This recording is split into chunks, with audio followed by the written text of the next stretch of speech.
Michael Jordan's 6 NBA championships with the Chicago Bulls each possess a rich narrative worthy of extensive coverage. While each title presented its own unique challenges, the 1995-96 championship stands out as the most intensely contested.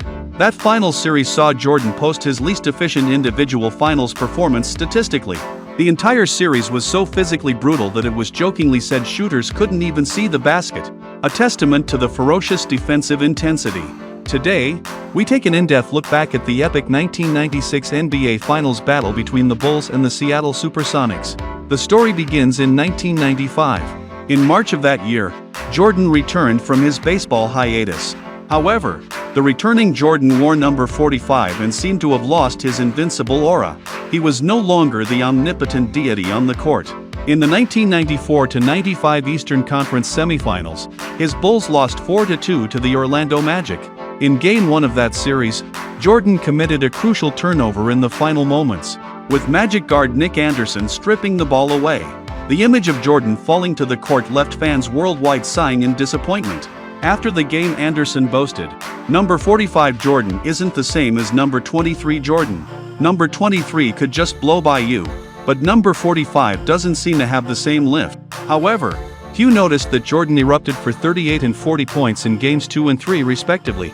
For the entire series, he averaged 31.0 points, 6.5 rebounds, 3.7 assists, along with a staggering 2.5 steals and 1.8 blocks. Yes, this was the supposedly grounded Jordan. Statistically, he remained dominant. But to the media, Jordan had to keep winning. Otherwise, he wasn't the myth they had built up. Thus, in the summer of 1995, even while filming Space Jam, Jordan relentlessly worked on his basketball skills. He was 32 years old, no longer the high-flying young phenom of the first three-peat. He began shedding some of the flashy aspects of his game, instead honing fundamental moves like the post-up and fadeaway jumper to perfection. This made his offensive game more efficient, streamlined, and deadly. Simultaneously, the Bulls front office, struggling with a lack of rebounding and interior presence, scoured the trade market. Their search eventually landed on Dennis Rodman. Although the Worm had won the rebounding title 4 years running, his previous season with the San Antonio Spurs was marred by controversy. He constantly changed his hair color, was combative on and off the court, and frequently visited nightclubs. During the playoffs, he even refused to double-team Hakeem Olajuwon to help teammate David Robinson, reportedly saying, "Be a man and handle it yourself." The Spurs management had reached their limit and were desperate to trade him. At that moment, the Bulls management invited Rodman to Chicago for a meeting. In terms of rebelliousness, Bulls coach Phil Jackson, from his New York playing days, arguably surpassed Rodman. He and Rodman hit it off immediately. Rodman assured him, "You won't have any problems with me." Thus, Rodman was traded to the Bulls, finalizing the roster for the 1995-96 season. When the NBA season tipped off in November 1995, the Bulls starting lineup featured Ron Harper, nearly 32, Michael Jordan, nearly 33, Scottie Pippen, 30, Dennis Rodman, 34, and Luke Longley, nearly 27. The bench included Tony Kukoc, 27, Steve Kerr, 30, and Bill Wennington, 32. The starting lineup's average age was 31, and the team's overall average age hovered around 30. They were not only old but also had a somewhat unconventional roster construction, lacking a traditional pass-first point guard. Yet, to the world's surprise, they strangled opponents with unparalleled defense. They frequently unleashed devastating runs in the third quarter, using steals and fast break scores to demoralize opponents.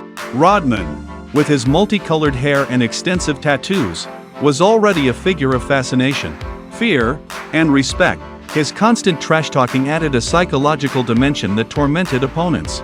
Jordan anchored the entire team, mostly relying on his jump shot to score, only occasionally flashing his Air Jordan pedigree. The fierce intensity in his eyes had softened somewhat, replaced by a calmer demeanor, perhaps due to age, or his humbling baseball experience.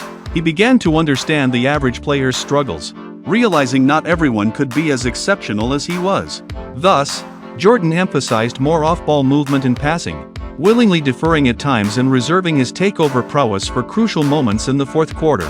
The Bulls finished the regular season with a record-breaking 72 wins. becoming the first team in NBA history to reach 70 victories. They ranked first in both offensive and defensive rating for the season. Jordan, who played all 82 games, won a record-breaking 8th scoring title by averaging 30.4 points and captured his 4th MVP award. Rodman secured his 5th consecutive rebounding title. Both Jordan and Pippen were selected to the All-NBA First Team. Kukoc won the 6th Man of the Year award. And the Zen master Phil Jackson was named Coach of the Year. Even more remarkably, Jordan, Pippen, and Rodman were all selected to the NBA All-Defensive First Team, 3 first-team defenders on one squad. Another historic feat. The world proclaimed this Bulls team nearly unbeatable, but Ron Harper remained grounded, stating, "Without the ring, 72 wins means nothing." They embarked on their playoff journey, successively defeating the Miami Heat, New York Knicks, and the Orlando Magic to emerge from the East with a dominant 11-1 record. In the Eastern Conference Finals, they swept the Magic, who had eliminated them the previous year, exacting sweet revenge. The Bulls' finals opponent was the Seattle Supersonics. While the '96 Bulls are legendary, people often overlook how excellent the Supersonics were that year, led by their 2 stars, Gary Payton and the Rain Man Shawn Kemp, and coached by George Karl. The Sonics were a formidable unit. Payton's nickname, the Glove, referred to his ability to smother opposing ball handlers with incredibly tight defense. Kemp was a poster child for the power forward era, a specimen of athleticism and brute force who dominated with his chiseled physique. They finished with the best record in the West at 64-18. Payton won the Defensive Player of the Year award, becoming the first point guard to receive the honor. Both he and Kemp finished in the top 8 of MVP voting. In the playoffs, they first eliminated Mitch Richmond's Sacramento Kings, then swept the Houston Rockets, who were aiming for a three-peat. The Supersonics' defense ranked 2nd in the league, right behind the Bulls. They excelled at forcing turnovers and limiting opponents' field goal percentage. Seattle was particularly adept at double teaming, while the 6 feet 10 inches Kemp, 6 foot 9 inch Detlef Schrempf, and 6 feet 9 inches Sam Perkins weren't exceptionally tall. They were all agile, versatile forwards who could aggressively double-team and switch, effectively neutralizing elite scorers. Hakeem Olajuwon struggled immensely against them. After averaging 26.5 points on 53.5% shooting in the first round, the Dream's numbers plummeted to 18.3 points on 47.5% shooting against the Sonics defense in the second round. In the Western Conference Finals, the Supersonics survived a brutal 7-game series against the Utah Jazz. The Stockton and Malone duo was left frustrated, having come within a step of the finals only to fall short, though they would get their chances against the Bulls in the coming years. Now, let's revisit the 1996 NBA Finals. Game 1, Chicago. The Sonics initially assigned the German forward Detlef Schrempf to guard Jordan. Although Schrempf had a height advantage, he was significantly slower. Jordan exploited this mismatch, scoring consistently with jump shots over him. Coach George Karl called timeouts and tried multiple defenders on Jordan, all to no avail. Even the Defensive Player of the Year, Gary Payton, was easily shaken loose by Jordan, unable to contest his shot effectively. Without help defense, Jordan's scoring seemed effortless. The Bulls won Game 1 by 17 points. Jordan went 9-for-18 for 28 points. Game 2, the Supersonics, learning their lesson, committed to double-teaming Jordan aggressively, even at the cost of leaving Pippen and Kerr open. Furthermore, Seattle's physical frontline delivered hard, punishing contact, frequently knocking Jordan to the floor. Jordan adapted, shooting 9-for-22 for 29 points but dishing out 8 assists. The intense focus on Jordan cost the Sonics on the glass. Kemp and Schrempf combined for only 6 defensive rebounds. In contrast, Rodman alone grabbed 11 offensive rebounds, completely overwhelming Seattle's interior. Game 3 moved to Seattle. Jordan put on an offensive clinic, scoring 36 points. Payton, giving up 5 inches in height, had no answers. The Bulls took a commanding 3-0 series lead. Through the first 3 games, Jordan averaged 31 points on 46% shooting. However, the Bulls then faced a furious rally from the Supersonics, and Jordan's shooting efficiency plummeted. Over the final 3 games, he shot 6-for-19, 11-for-22, and 5-for-19 respectively. This led to the popular narrative that Payton and the Sonics figured out and shut down Jordan in the last 3 games. Over time, This evolved into the simplified diam. Gary Payton shut down Michael Jordan in the 1996 finals. So, what is the truth? As mentioned earlier, Payton alone could not effectively contest Jordan's shot.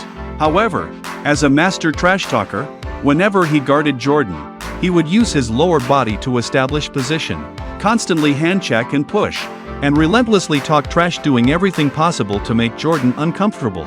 Unlike many players who were intimidated by Jordan before the game even started, Payton maintained a fierce, never-back-down attitude. He consistently applied pressure, attempting to wear Jordan down. The reality was that Jordan's stamina was an issue. By the 1996 finals, he was 33 years old. The previous summer, he hadn't rested, instead filming a movie. He had played every game since the start of the regular season. By the end of Game 3 of the finals, he had played 97 consecutive games. By the series end, it would be 100 games. Furthermore, while their path through the East seemed smooth, their opponents were Alonzo Mourning's Heat, Patrick Ewing's Knicks, and Shaquille O'Neal's Magic. Inevitably, Jordan expended tremendous energy. Payton, recognizing Jordan's potential physical fatigue, did everything to harass him and amplify that exhaustion. But relying solely on Payton wasn't enough. Seattle's front line, including Kemp and Schrempf, joined the effort, frequently providing help defense and crowding Jordan. Their physical, aggressive style imposed significant punishment on Jordan and also made it difficult for Bulls shooters like Steve Kerr to find open looks, hence the "couldn't see the basket" remark. However, this extreme focus on stopping Jordan came at a cost. Defensive rebounding suffered.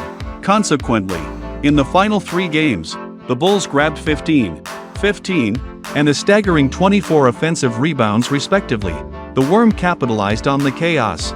In Game 6, he pulled down 19 rebounds, including 11 offensive boards. While Jordan shot only 5-for-19 in Game 6, he dished out a game-high 7 assists, leading the team to a 4-2 series victory and the championship. Dennis Rodman, who averaged 7.5 points and 14.7 rebounds, including 6.8 offensive rebounds, for the series, was instrumental. He even received 2 votes for the Finals MVP. On the opposing side, Shawn Kemp, who averaged 23.3 points, 10.0 rebounds on 55.1% shooting, received 3 FMVP votes. None of this could prevent Jordan from winning his 4th Finals MVP award. However, his series averages of 27.3 points, 5.3 rebounds, 4.2 assists, 1.67 steals, on a subpar 41.5% field goal percentage, became a point of criticism. The truth is, it wasn't solely Gary Payton who shut down Jordan. It was the collective defensive effort of the entire Supersonics team, applying intense physical pressure and effectively containing him, combined with Jordan's own stamina issues from a grueling 100-game season, that led to his least efficient finals performance. If credit is due, it should go to Coach George Karl's defensive game plan. But Jordan being Jordan, he wouldn't let the Supersonics become a lasting blemish. In February 1997, the Bulls visited Seattle, and a motivated Jordan went 18-for-29, scoring 45 points. Early in the game, the nearly 34-year-old Jordan blew by Payton with a spin move, using his footwork to embarrass the defender. In January 1998, with Pippen sidelined by back issues, a struggling Bulls team faced the Sonics again, and Jordan dropped another 40 points. Years later, watching a clip of Payton discussing how he defended him, Jordan laughed heartily before stating, "Gary Payton was never a problem." There's even a persistent rumor that after going up 3-0, the Bulls intentionally lost 2 games to win the championship in Game 6 at home on Father's Day. Indeed, after dinching the title that day, Jordan, whose father was murdered in 1993, wept openly on the floor. Perhaps only the physical punishment delivered by Seattle's frontline in that series reminded Jordan of the final trials he endured before attaining godhood, the battles against the Detroit Pistons' bad boys. As for Gary Payton, in Jordan's mind, he probably wasn't much of a factor. With Rodman and Pippen aging, it would be the Utah Jazz, led by Stockton and Malone, who would pose a greater challenge to Jordan over the next 2 years.